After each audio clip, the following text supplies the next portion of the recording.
Assalamualaikum warahmatullahi wabarakatuh. Maka nama saya Dwi Agung Abdul Walik, NPM 2154 5407 1016. Di sini saya akan menjelaskan transmisi otomatis pada mobil.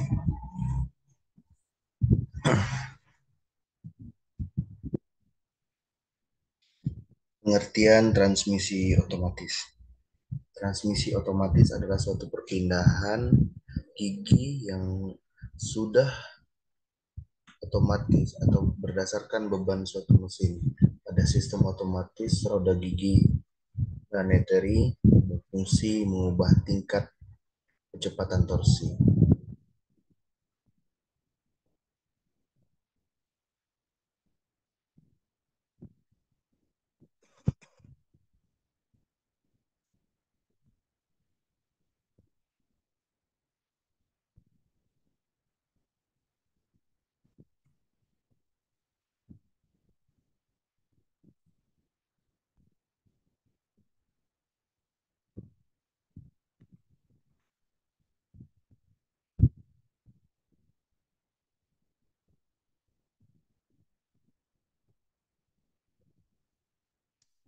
Di sini ada kelebihan dan kekurangan dari transmisi otomatis. Kelebihan dari transmisi otomatis itu yaitu lebih mudah digunakan, tidak membuat pengemudi lelah, dan perpindahan gigi yang bisa diatur secara langsung. Kekurangannya yaitu akselerasi yang kurang baik saat berjalan jauh, kecepatannya yang dihasilkan tidak setinggi mobil bertransmisi manual, dan juga membutuhkan perawatan yang ekstra dan juga borosnya bahan bakar.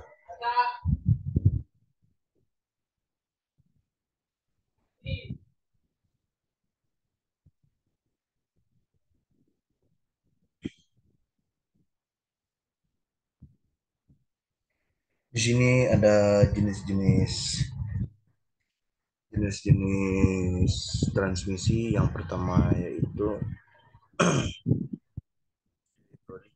automatic transmission atau AT.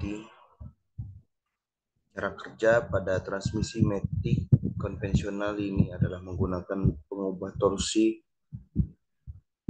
yang juga menghasilkan energi kinetis dari tenaga kerja magnetis, kemudian menyalurkan ke drive shaft.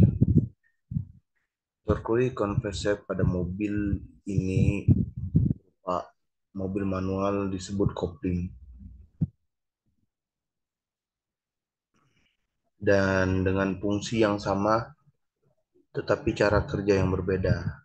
Mobil transmisi otomatis jenis ini diantaranya adalah Toyota Avanza dan Daihatsu Xenia.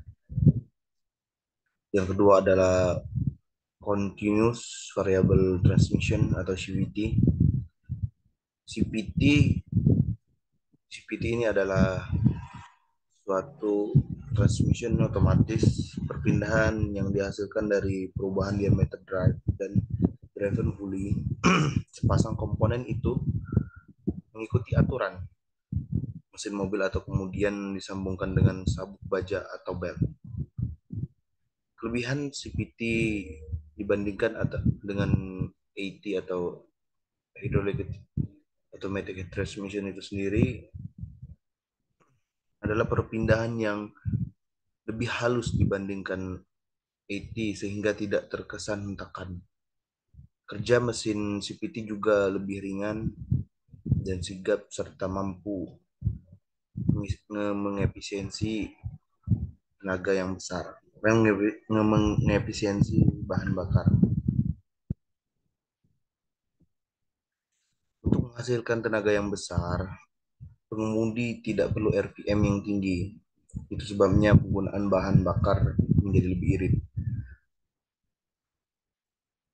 Contoh mobil-mobil yang menggunakan continuous variable transmission itu sendiri adalah Toyota Yaris, Honda Brio, Honda Jazz, dan lainnya. Selanjutnya, dual cloud transmission atau DCT. Jenis DCT ini sering disebut dengan transmisi manual diotomatiskan, terdapat di dua kopling ganda yang berfungsi pada gigi transmisi yang berbeda, yaitu ganjil dan genap. Dua kopling ini dikendalikan oleh komputer, maka termasuk mobil metik. Yang terakhir itu adalah automated automate manual transmission atau AMT. Hampir mirip dengan DCT, jenis transmisi ini lebih ke manual dan matic yang dikendalikan oleh akuator secara otomatis. Transmisi otomatis pada jenis mobil ini memang tidak banyak menimbulkan ketidaknyamanan saat berkendara akibat hentakan yang cukup keras. Salah satu mobil dengan jenis transmisi ini yaitu Suzuki Ignis.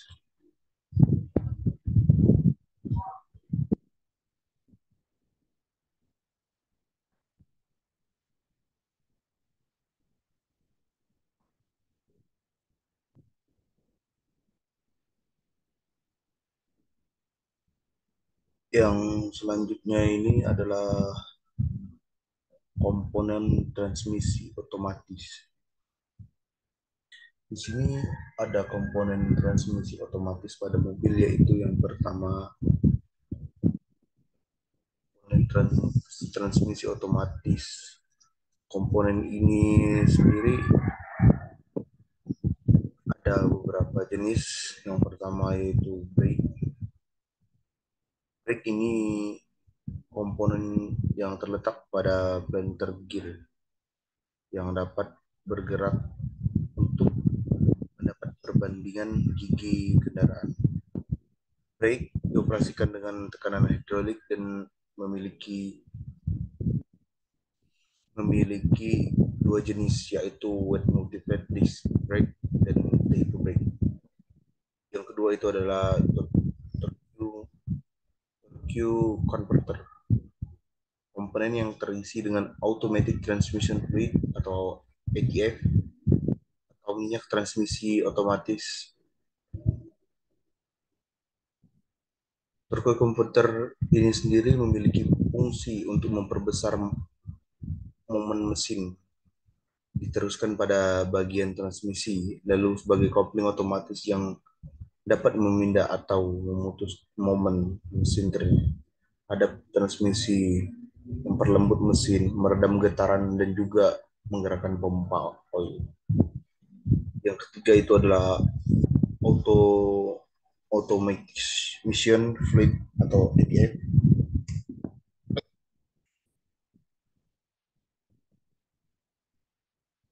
Fungsi ATF atau oli transmisi ini sebagai pelumas agar memperlancar perpindahan momen. Converter fluid untuk memperlancar momen turquoise converter dan planetary gear. Dan juga ATF ini juga bisa berguna sebagai pendingin komponen-komponen yang mengalami pergerakan, serta kendali sistem hidrolik pada kopling dan rem. Yang keempat itu adalah hydraulic control unit. Hydraulic control unit atau sistem kontrol hidrolik berfungsi untuk mengendalikan kinerja brake dan juga kopling otomatis menggunakan tekanan dari pompa oil. Komponen ini juga berfungsi sebagai pelumas minyak sistem transmisi, mengatur tekanan hidrolik, pendingin torque converter, dan membantu mengalirkan minyak dari transmisi torque converter. Yang kelima itu adalah clutch and one way clutch, atau bagian ini yang dapat menghubungkan torsi yang dapat memindahkan mesin intrimed shaft dan memutuskan turbo converter dari planetary gear agar mesin menghentikan perpindahan. Yang keenam itu adalah manual linkage. Bagian ini terdiri terdiri dari komponen berupa selektor level dilengkapi kabel, akselerator, serta kabel terlet. Mobil mobil matic ini bisa berjalan dengan maksimal karena adanya komponen transmisi otomatis tersebut. Maka dari itu terbagi terbagi untuk melakukan,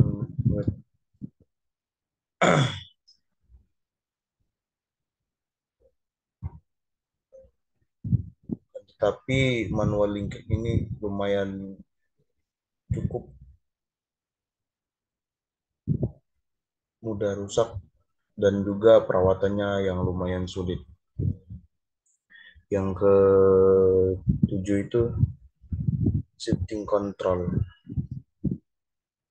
Shifting control ini memiliki fungsi mengubah beban pada mesin dan kecepatan hidrolik. Hal ini dapat menyebabkan tekanan hidrolik pada kendaraan yang akan mengalir otomatis pada kopling, planetary gear, dan juga rem. Yang terakhir itu adalah pedal akselerasi.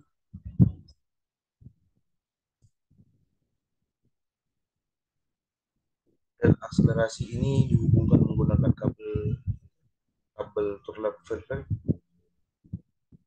yang menggunakan penekanan akselerasi yang juga merupakan pembukaan turlet velvet yang diteruskan ke sistem transmisi menggunakan kabel. Sistem otomatis otomatis akan melakukan shift off dan down off tergantung dari beban mesin serta pengemudi yang dapat mengubah dengan penekanan pada akselerasi.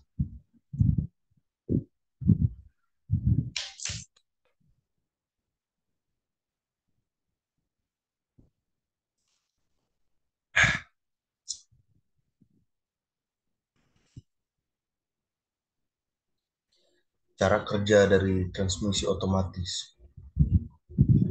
Transmisi otomatis ini dimulai dengan torque converter memiliki fungsi kopling mekanik sehingga melalui komponen torsi yang ditransfer mekanisme pompa baling-baling yang mekanisme transfer dengan mekanisme pompa. Baling-baling yang pertama dalam torque converter memiliki fungsi sebagai pompa yang dimana dikoppel langsung dengan memakai mesin. Terus bagian kedua mengkoppel langsung pada turbin menggunakan planetary gear. Dan yang terakhir memiliki fungsi stator dalam mengembangkan sistem dua baling-baling menjadi tiga baling-baling. Pada saat kerja, pada saat kinerja transmisi otomatis berjalan, baling-baling yang sudah terkopel terhadap mesin yang berputar memompa oil transmisi di dalam ruang tertutup, kemudian tekanan dari oli dipakai untuk mendorong turbin. Sistem tersebut dapat menghasilkan peningkatan torsi terhadap turbin pada saat RPM masih meningkat.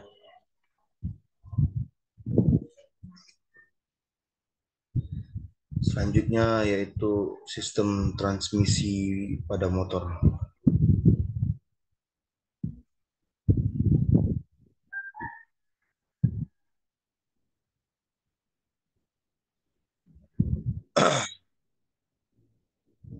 Transmisi manual ini membedakan pada transmisi manual biasanya sering digunakan pada motor underbone atau motor bebek dan juga sport seperti motor Supra atau juga motor kopling seperti Vixen, Ninja ataupun CB 150 yang menggunakan kopling dan juga yang underbone atau bebek seperti motor Astrea Supra yang menggunakan gigi manual tanpa menggunakan kopling. Ciri khas dari motor gigi ini adalah pemindahan gigi yang dilakukan secara manual menggunakan kaki. Cara kerja transmisi manual adalah menggunakan beberapa rangkaian roda gigi, memiliki perbandingan yang berbeda. Lalu terdapat sebuah mekanisme sliding gear yang bisa mengatur gigi mana yang akan digunakan. Yang kedua yaitu transmisi manual, transmisi otomatis. Pada transmisi otomatis biasanya digunakan pada motor matic menggunakan transmisi berjenis CPT. Transmisi ini bekerja dengan menggunakan dua buah roda gigi yang memiliki diameter yang bervariasi.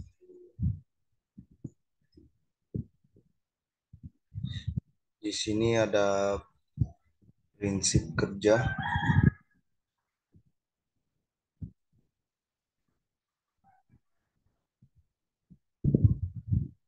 Prinsip kerja transmisi otomatis pada sepeda motor.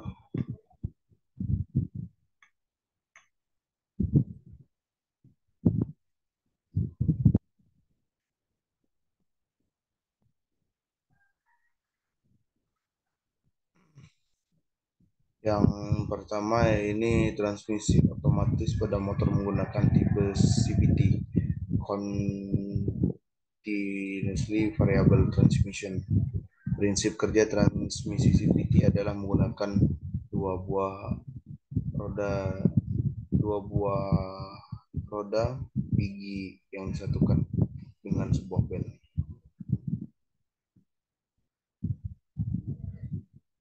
Yang artinya transmisi yang memiliki perbandingan bervariasi secara berkelanjutan. Prinsip kerja CVT ini sendiri yaitu dengan menggunakan dua buah roda gigi yang disatukan dengan sebuah bel yang diilustrasikan pada gambar berikut. Roda sepeda motor kalau berdiameter roda gigi kayunya yang akan lebih besar, maka ayunan roda bisa berputar 2 hingga 3 kali. Namun ayunan pedal pedal yang terasa berat sebaliknya ketika diameter gigi kayuhan lebih kecil, maka butuh ayunan pedal yang lebih besar sepeda bisa berjalan dengan kecepatan sama ayunan dengan ini terasa ringan. Pada CPT juga ada roda gigi yang bertindak sebagai pemutar driver gear, yang bertindak sebagai gigi yang berputar yaitu driving gear, dan sabuk penghubung V-belt. Hanya saja pada CPT Hanya saja pada CPT kedua roda gigi memiliki diameter yang bervariasi. Artinya kondisi tertentu bisa mengecil dan bisa membesar ketika mesin mati. Maka diameter driver gear mengecil dan diameter driven gear memperbesar. Sehingga ketika mesin hidup, motor bisa langsung berakselerasi dengan perbandingan gigi besar. Kemudian RPM mesin naik. Kemudian ketika mesin RPM naik, driver gear akan memperbesar dan driver gear otomatis mengecil sehingga perbandingan gigi semakin berkurang.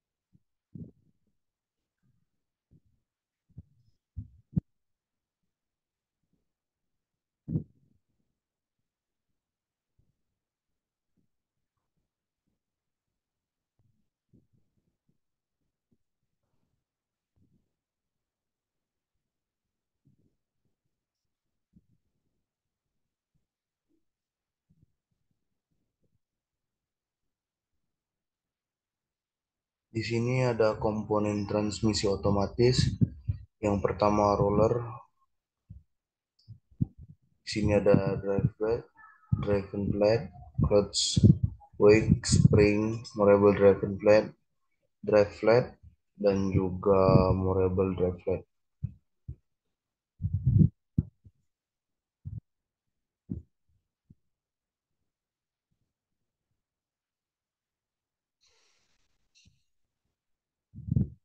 Yang bersama di sini adalah primary gear. Primary gear ini adalah gigi primer berperan sebagai drive gear menghubungkan yang terhubung langsung ke crankshaft, dan juga primary gear shaft.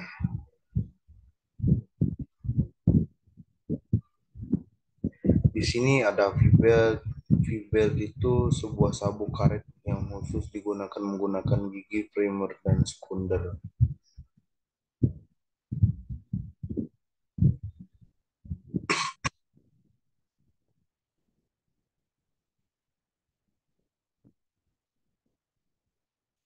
Selanjutnya di sini ada cara kerja transmisi otomatis CVT pada motor.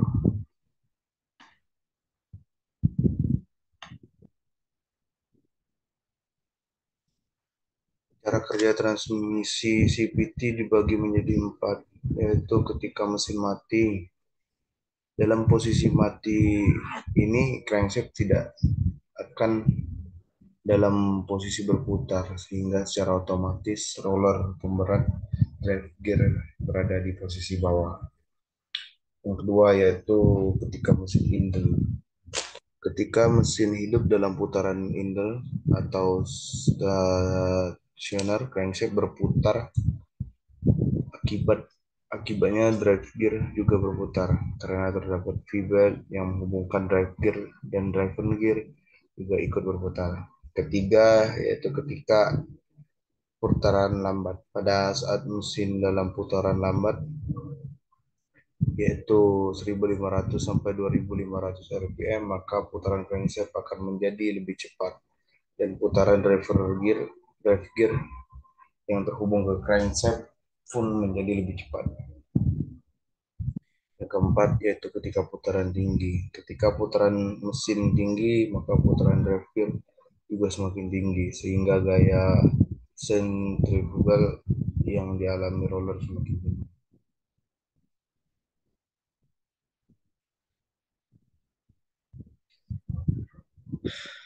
Transmisi pada CVT, yaitu pada CVT terdapat beberapa komponen penting, yaitu primary shaft, driver pulley, secondary shaft, driven pulley, dan juga V-belt. Pada primary shaft terletak pada bagian depan, sedangkan secondary shaft di bagian belakang. Kedua komponen ini dihubungkan oleh V-belt.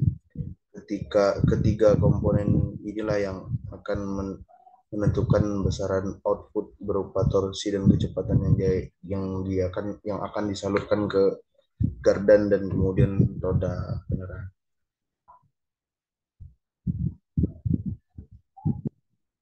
Ya, sekian dari saya. Mungkin hanya itu yang bisa saya sampaikan. Saya ucapkan terima kasih. Assalamualaikum warahmatullahi wabarakatuh.